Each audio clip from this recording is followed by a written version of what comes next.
আর একটা দোয়া শিখাই দেই, ইনশাআল্লাহ এই দোয়া করলে রিজিক তো বাড়বেই ইনশাআল্লাহ। আপনার যত ঋণ আছে ইনশাআল্লাহ আল্লাহ পাক শোধ করে দিবেন। বিশ্বাস করলেন না? এই দোয়া শিখাই দিচ্ছি, এজন্য আমাকে হাদিয়া দেওয়া দরকার, স্পেশালি আমাকে এখন হাদিয়া দেওয়া দরকার। এটা গুরুত্বপূর্ণ দোয়া শিখাই দিচ্ছি। আলী রাদিয়াল্লাহু আনহু বলেছেন, কোন ব্যক্তির যদি পাহাড়ের সমানও ঋণ থাকে, এই দোয়া যদি আমল করে আল্লাহ পাক ওই ঋণও শোধ করে দিবেন ইনশাআল্লাহ। ঋণ কেমন জানেন? ওই যে এখন মানুষ ঋণ নিচ্ছে 1 কোটি টাকা ব্যাংক থেকে, 2 কোটি টাকা ব্যাংক থেকে, হ্যাঁ, কত বছর, 10 বছরের জন্য, 20 বছরের জন্য বাড়ি করছে, তাই না? তার ধারণা এমন যে সে মারা গেলে তার ঋণটা কেউ না কেউ শোধ করে দিবেই দিবে, তাই তো? আর আল্লাহর রসুল কি বলছেন দেখেন, একজন মারা গেছেন, নবী সাল্লাল্লাহু আলাইহি ওয়াসাল্লামের সময় একজন মারা গেছেন।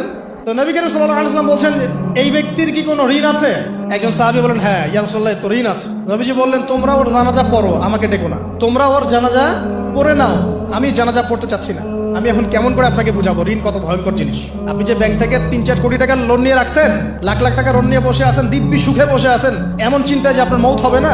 আর নবী সাল্লাল্লাহু আলাইহি ওয়াসাল্লামের সময়ে একজন মারা যাচ্ছেন, তিনি বলছেন তোমরা জানাজা পড়ে নাও, আমি জানাজা পড়তে চাচ্ছি না। মানে ঋণগ্রস্ত ব্যক্তি জানাজাও তিনি পড়তেন না। তারপরে একজন এসে বললেন, ইয়া রাসূলুল্লাহ, আমি তার ঋণ শোধ করে দিব, তার যা ঋণ আছে আমি শোধ করে দিব। তখন নবী এসে জানাজা পড়লেন সাল্লাল্লাহু আলাইহি ওয়াসাল্লাম।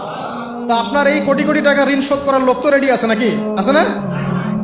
সমস্যা নেই, আপনার জানাজা পড়া হবে, আপনার মিলাদও হবে, আপনার একটা বড়সড় দোয়াও হবে ইনশাআল্লাহ। কিন্তু আল্লাহ পাক বলেছেন, শহীদ, আল্লাহর পথে যুদ্ধ করে শহীদ হয়েছে, এই ব্যক্তির আত্মাও ঝুলে থাকে যতক্ষণ পর্যন্ত না তার ঋণটা শোধ করা হয়।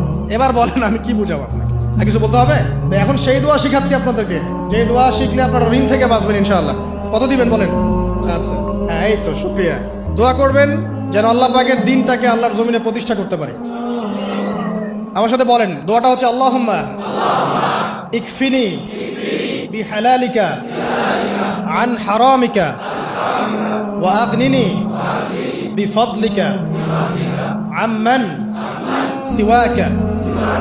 এই দোয়াটা ছোট না, এটা মুখস্থ করবেন, সেজদায় পড়বেন, নামাজের সেজদায় পড়বেন, আত্তাহিয়াতু দরুদ শেষ তারপরে পড়বেন, নামাজ শেষে হাত তুলে করবেন, যখন তখন শেষ রাতটা করবেন, ইনশাআল্লাহ দেখবেন আপনার ঋণ বলতে কিছু থাকবে না ইনশাআল্লাহ। যদি থাকেও, বড় কোনো ঋণ থাকেও, আল্লাহ পাক অন্য কোনো মাধ্যমে এটা শোধ করার ব্যবস্থা করে দিবেন ইনশাআল্লাহ। ইনশাআল্লাহ লালমনিরহাটের 100 একর জায়গায় যত ধান হয়, এতগুলো ধান যদি আপনার আমল নামায় লেখা থাকে, মানে আপনার আমল নামা বলছে তাকদিরে আপনার তাকদিরে যদি লেখা থাকে যে আপনি 100 একর জমির ধান খাবেন তারপর মরবেন, আছে না লেখা?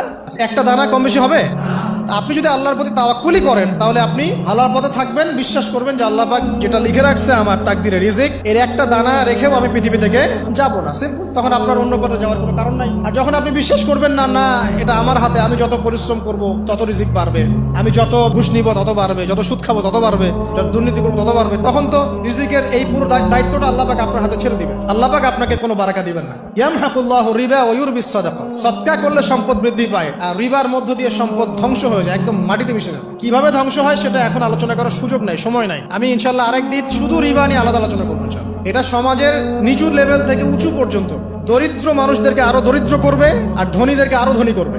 সম্পদ এক শ্রেণীর মানুষের হাতে গিয়ে জমা হয়ে যাবে, সবার হাতে সম্পদ এভাবে সার্কুলেট করতে থাকবে না। আর যখন আপনি জাকাত ভিত্তিক অর্থনীতি চালু করবেন, সদকা করবেন, হালালে থাকবেন, ব্যবসা করবেন, তখন সম্পদ এক হাত থেকে আরেক হাতে ঘুরতে থাকবে।